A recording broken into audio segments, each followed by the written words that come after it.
வணக்கம் நண்பர்களே, என்னோட சேனலுக்கு உங்களை வரவேற்கிறேன். வந்தார்கள் வென்றார்கள். அத்தியாயம் 16. இந்தியாவை நோக்கி. வாழ்க்கையில் முன்னேறுவது எப்படி, சோதனைகளை ஜெயிப்பது எப்படி என்றெல்லாம் வழிகள் காட்ட இன்றளவும் ஏராளமான புத்தகங்கள் வெளிவருகின்றன. அந்த வகையில் பாபரின் சுயசரிதை புத்துணர்ச்சியும் தன்னம்பிக்கையும் தரும் ஒரு சிறந்த புத்தகம். ஆகவேதான் உலக இலக்கியத்தில் பெருமை வாய்ந்த சுயசரிதைகளில் ஒன்றாக பாபர்நாமா கருதப்படுகிறது. துருக்கிய மொழியில் பாபரால் எழுதப்பட்டு பிற்பாடு பாரசீக மொழியில் தயாரிக்கப்பட்டு 1826 ஆங்கிலத்திலும் இந்த நூல் மொழிபெயர்க்கப்பட்டது. 1871 பிரெஞ்சு மொழிபெயர்ப்பும் வெளியானது. இதோ பாபரின் சோதனைகள் தொடர்கின்றன. தன் தாயோடும் விசுவாசமான சில நண்பர்களுடன் இரவாக சாமர்கண்ட் நகரிலிருந்து தப்பி வெளியேறிய பாபர் மிகுந்த சிரமத்துடன் ஆபத்தான கரடு முரடான மலைப்பகுதிகளை கடந்து வசதி படைத்த மாமன்மார்கள் இருவர் வசித்து வந்த தாஷ்கண்ட் நகரை போய் தஞ்சமடைந்தார். மாமன்கள் பாபரை அன்புடன் வரவேற்றனர். சண்டை என்று வந்தால் ஆவேசமாக மோதல், விருந்தாளி என்று வந்தால் விமர்சையான உபசரிப்பு, இது அந்த இனத்தின் வழக்கம். இருப்பினும் பாபர் ரொம்ப நொந்து போனார். தன் சுயசரிதையில் தாஷ்கண்டில் தங்கியிருந்த போது வறுமையும் எனக்கேற்பட்ட அவமானங்களும் மனதை பாரமாக அழுத்தின. எனக்கென ஒரு நாடு இல்லை, வீடு கூட இல்லை. என் சகாக்கள் பலர் என்னை விட்டு ஓடிவிட்டனர். இருக்கும் சிலரோ துவண்டு போய் கிடக்கிறார்கள். என்ன செய்வதென்றே தெரியவில்லை. இது போன்ற சமயங்களில் யாரை பார்த்தாலும் அவமான உணர்ச்சி. தன்னந்தனியே கால்போன போக்கில் நடந்து மனிதர்களே இல்லாத இடத்திற்கு போய்விட வேண்டும் என்று தோன்றிவிட்டது என்று குறிப்பிடுகிறார் பாபர். ஆனால் தோல்வி என்பது மாற்றியமைக்கப்பட வேண்டிய ஒரு தற்காலிக பிரச்சனையே என்பது பாபரின் அசைக்க முடியாத கருத்து. இதற்கேற்ப பாபரின் மாமன்களும் மேலும் வந்து சேர்ந்த உறவினர்களும் நண்பர்களும் உதவிகள் ஏற்படுத்தி தர ஒரு படையுடன் தான் பிறந்த பெர்கானாவை மீண்டும் கைப்பற்றினார் பாபர். சில மாதங்கள் தான். சைபானி கான் தலைமையில் சாமர்கண்ட் படை கிளம்பி வந்து பெர்கானாவை துவம்சம் செய்து கோட்டையை கைப்பற்றியது. எந்த விதத்திலும் தயார் நிலையில் இல்லாத பாபர் மறுபடியும் ஊரை விட்டு குடும்பத்தோடு தப்பியோட வேண்டி வந்தது. வரலாற்று ஆசிரியர் காசிம் ஃபெரிஷ்டா விதியின் காலடியில் உதைப்படும் கால்பந்தாக சதுரங்க ஆட்டத்தில் ஓரத்தில் சிக்கிக்கொண்டு அங்குமிங்கும் இடம் மாறும் ராஜாவைப் போல அழிக்களிக்கப்பட்டார் பாபர் என்று பரிதாப உணர்ச்சியோடு குறிப்பிடுகிறார். கால்பந்தாடுவதை நிறுத்திவிட்டு விதி மென்மையாக பாபரை நோக்கி புன்னகைத்தது. வந்து சேர்ந்தது ஒரு செய்தி. ஆப்கானிஸ்தானில் காபூல் அரசர் திடீரென்று இறந்துவிட்டார். சரியான வாரிசு இல்லை. நம் இனத்தை சேர்ந்த யாரோ ஒருவன் அரசை கைப்பற்றியிருக்கிறான். சற்று முயற்சித்தால் காபூல் நம் கைவசம் என்று. உடனே பாபரிடம் ஆர்வமும் புத்துணர்ச்சியும் உத்வேகமும் எங்கிருந்தோ வந்து புகுந்து கொள்ள சுமார் 200 பேர் கொண்ட படையை திரட்டி கொண்டு காபூல் நகர் நோக்கி கிளம்பினார் அவர்.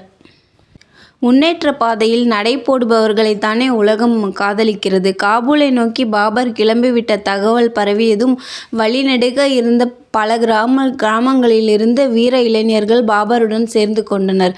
போக போக படை பறந்து விரிந்தது. பெர்கானாவுக்கு கிழக்கே ஹிந்துகுஷ் மலைத்தொடரை பாதுகாப்பு அரணாக கொண்டதால் யாரும் அவ்வளவு சுலபத்தில் அண்ட முடியாத காபூல் நகரத்து எல்லையை அடைந்தவுடனேயே பாபர் தலைமையில் ஒரு பெரும் படை நாளாக பிரிந்து காபூலை சூழ்ந்து கொள்ள வந்து கொண்டிருக்கிறது என்ற ஒரு செய்தியை முன்கூட்டியே அனுப்பினார் பாபர். மிரண்டு போன காபூல் மன்னன் தன் படையுடன் கோட்டைக்கு வெளியே வந்து சம்பிரதாயமாக சற்று நேரம் அம்புகளை எய்துவிட்டு பிறகு ஓட்டம் எடுத்தான். கிபி 1504 காபூல் அரியணையில் அமர்ந்தார் பாபர். இத்தனை சோதனை சூறாவளிகளையும் கடந்து காபூலை கைப்பற்றிய போது பாபருக்கு வயது 22 என்பதை நினைத்து பார்க்கும்பொழுது பிரமிப்பு பல மடங்காகிறது.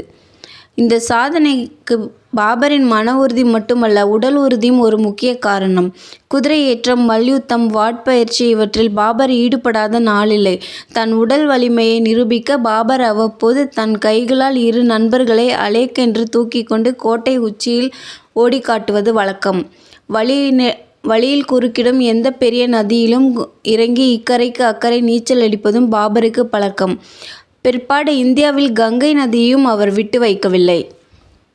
தன் மகன் காபூல் அரியணையில் அமர்ந்ததை பார்த்த பிறகு ஓராண்டு கழித்து பாபரின் அன்னை காலமானார். 3 ஆண்டுகளுக்கு பிறகு மார்ச் 7 கிபி 1508 பாபருக்கு மூத்த மகன் பிறக்க ஹுமாயூன் என்று குழந்தைக்கு பெயரிடப்பட்டது. ஹுமாயூனை தொடர்ந்து 1509 ஒரு மகனும் காம்ரான், 1516 ஒரு மகனும் அஸ்காரி பாபருக்கு பிறந்தனர். 1519 இந்தியாவிற்கு பாபர் புகுந்த கையோடு பிறந்ததால் தன் கடைசி மகனுக்கு ஹிண்டால் என்று பெயரிட்டார் பாபர். பாபரின் மற்ற மனைவிகள் பற்றி பிற்பாடு பார்ப்போம். காபூல் ஒரு அற்புதமான பிஸியான நகரம். நகரை ஒரு ரவுண்ட் அடித்தவுடன் பாபர் மெய்சிலிர்த்து போனார். சோலைகளும் மலைகளும் நதிகளும் நீர்த்தேக்கங்களுமாக அத்தனை அழகு. சுவையான கனிகள், எங்கு பார்த்தாலும் மலர்கள், தவிர எத்தனை விதமான மக்கள். ஐரோப்பிய, அரேபிய, இந்திய, சீன வியாபாரிகளுக்கு இது ஒரு முக்கிய ஜங்ஷனாக காபூல் இருந்தது. இதுவரை துருக்கிய மொழியில் மட்டுமே பாபருக்கு பரிச்சயம். காபூலில் பலதரப்ப மக்களால் பேசப்பட்ட மொழிகளோ பாரசீகம், இந்தி, ஆங்கிலம், சீனம் மற்றும் ஆப்பிரிக்க மொழிகள். இது டஜனுக்கு மேல். இது ஒரு புறம் இருக்க ஒவ்வொரு ஆண்டும் 10,000க்கும் மேற்பட்ட குதிரைகள் ஒரு நாட்டுக்கு ஏற்றுமதி ஆனதையும், அங்கிருந்து கண்ணை பறிக்கும் பட்டுத் துணிகள், முத்துக்கள், உயர் ரக சர்க்கரை, ஏலக்காய் மற்றும் வாசனை திரவியங்கள் வந்திறங்கியதைக் கண்டதும் பாபருக்கு வியப்பு. எந்த நாட்டோடு இப்படி ஒரு பிரம்மாண்ட வியாபாரம் என்று ஆர்வத்துடன் விசாரித்தார். இந்தியா என்று பதில் வந்தது. முதல் தடவையாக இந்தியா பாபரின் இதயத்தில் ஒரு மூலையில் புகுந்து கொண்டது அப்போதுதான். காபூலில் வசதியாக அமர்ந்த ஆட்சியை துவக்கிய மறுகையோடு பாபர் தன் பங்குக்கு ஒரு புதிய அழகான தோட்டத்தை உருவாக்கினார். கடைசி வரை தான் அமைத்த அந்த அழகிய தோட்டத்தை பாபர் மறக்கவில்லை. அவர் உயிலின்படி பாபரின் உடல் கடைசியாக காபூலுக்கு கொண்டு செல்லப்பட்டு அந்த தோட்டத்தில்தான் புதைக்கப்பட்டது. இந்தியாவுக்கு செல்ல வேண்டும் என்ற ஆசை மனதின் ஒரு மூலையில் இருந்தாலும் பாபருக்கு சாமர்கண்ட் நகரை கைப்பற்ற வேண்டும் என்கிற ஆசை அகலவில்லை. சமயம் பார்த்து பாரசீக மன்னர் ஷா இஸ்மாயிலுக்கும் பாபரின் பழைய விரோதி சைபானி கானுக்கும் பகை மூண்டது. தொடர்ந்து சில போர்களில் வெற்றிகளை குவித்து தலைக்கணித்து போன சைபானி கானின் நிதானம் இழந்து வந்து கொண்டே இருக்கிறேன். இன்னும் சில நாட்களில் நீங்கள் பிச்சைதான் எடுக்க வேண்டும் என்கிற அர்த்தத்தில் பெரும் மன்னரான ஷா இஸ்மாயிலுக்கு ஒரு பிச்சை பாத்திரத்தை பரிசாக அனுப்பி கிண்டல் செய்ய இருவருக்கும் இடையே போர் மூண்டது. பாபர் பாரசீக மன்னர் பக்கம் சேர்ந்து கொள்ள போரில் தோற்றார் சைபானி கான். ஒரு மாட்டுத் தொழுவத்தில் ஒளிந்து கொண்டிருந்த அவரை பாரசீக படை வீரர்கள் பிடித்து இழுத்து சென்று ஷா முன் நிறுத்தினார்கள். சைபானி கானின் உடலை துண்டு துண்டாக வெட்டக செய்து பாரசீக நாட்டின் பல முக்கிய ஊர்களில் அவருடைய உடல் பகுதிகள் கண்காட்சியாக வைத்தார் ஷா.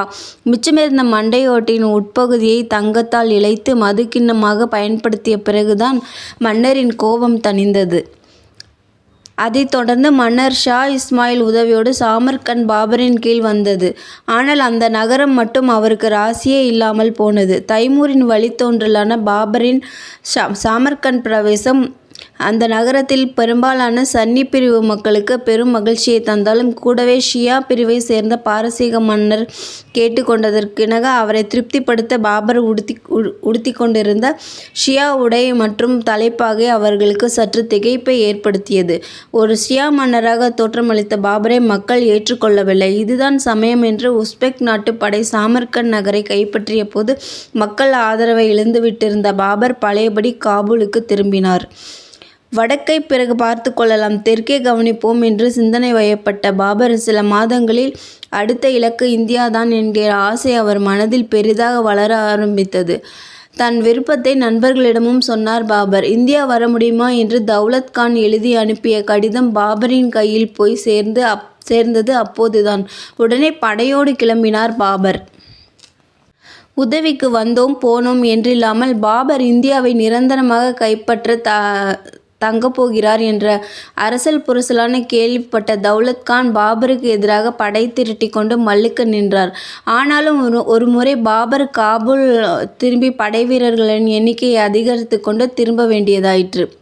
கடைசியாக டிசம்பர் 15 கிபி 1525 பாபரின் படை சிந்து நதியை கடந்தது. எதிர்த்தரப்பில் தௌலத் கான் மற்றும் சில முஸ்லிம் சிற்றரசர்கள் வழிமறித்து மோதினார்கள். பாபர் தலைமையில் முக்கிய அங்கம் வகித்த குதிரைப்படையினரின் எண்ணிக்கை சுமார் 10,000 தான்.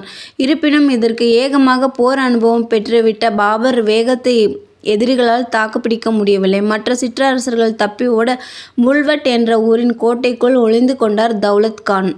முல்வட் கோட்டை கதவுகள் உடைக்கப்பட்டன. பாபரின் படை வீரர்கள் சூறையாடும் ஆர்வத்துடனும் ஆவேசத்துடனும் வாட்களை உருவிக்கொண்டு உள்ளே பாய்ந்தார்கள். திகைத்து போன பாபர் ஒரு குதிரையில் ஏறி தன் படை வீரர்களை மின்னல் வேகத்தில் கடந்து முன்னணிக்கு சென்று வழிமறித்தார்.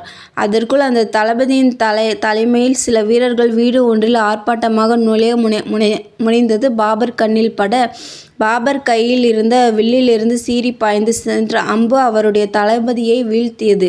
படை வீரர்கள் திகைத்து நின்றார்கள்.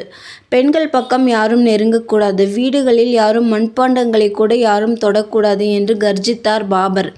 பாபர் மட்டும் தடுத்திராவிட்டால் தௌலத்கான் குடும்பத்தை பாபர் வீரர்கள் ஒரு வழி பண்ணியிருப்பார்கள். முல்வட் கோட்டை விழுந்ததும் தௌலத்கானை கைது செய்து பாபர் முன் நிறுத்தினார்கள். என் எதிரிக்கு எதிரியான நீங்கள் என் நண்பர்தான். டெல்லியில் அமர்ந்து ஆர்ப்பாட்டம் செய்து கொண்டிருக்கும் இப்ராஹிம் லோடியின் கொடுமை தாழாமல்தான் எனக்கு அழைப்பு விடுத்தீர்கள். பிறகு ஏன் மனம் மாறி என்னை திடீரென நீங்கள் எதிர்க்க வேண்டும் என்று எனக்கு புரியவில்லை. உங்களால் டெல்லியை கைப்பற்ற முடியாது, அது என்னால் தான் முடியும். இப்ராஹிம் லோடியின் இடம் சிக்கி சித்திரவதைப்பட வேண்டுமா? என்னிடம் நட்பாக இருந்து கௌரவமாக வாழ வேண்டுமா? சற்று சிந்தித்து பாருங்கள் என்று உணர்ச்சிமயமாக பாபர் பேச தௌலத்கான் தலை குனிந்தார். அதையடுத்து நேரம் கடத்தி கொண்டிருக்கவில்லை பாபர். உடனடியாக டெல்லியை நோக்கி கிளம்பிய அவருடைய படை வழியெங்கும் தன் தளபதியை தானே அம்பெய்து கொன்றது குறித்து பாபர் புலம்பிக் கொண்டிருந்தது வேறு விஷயம். டெல்லி நகருக்கு அருகே சுமார் 50 மைல் தொலைவில் உள்ள பானிபட் என்ற கிராமத்தை அடைந்து போர் முரசு கொட்டியது. ஏப்ரல் 21 கிபி 1526 டெல்லி சுல்தான் இப்ராஹிம் லோடி தலைமையில் திமுதிமுவென்று நூற்றுக்கணக்கான யானைகள் மீது அலையாக வில்லேந்திய வீரர்கள் 1,00,000க்கும் மேற்பட்ட குதிரை வீரர்களும் பாபரை நோக்கி முன்னேறி வந்தனர். பாபரின் மொத்த வீரர்களின் எண்ணிக்கை சுமார் 12,000. தொடர்ந்து வரலாற்றில் பிரசித்தி பெற்ற பானிபட் யுத்தம் துவங்கியது. நன்றி. அடுத்த காணொளியில் சந்திப்போம்.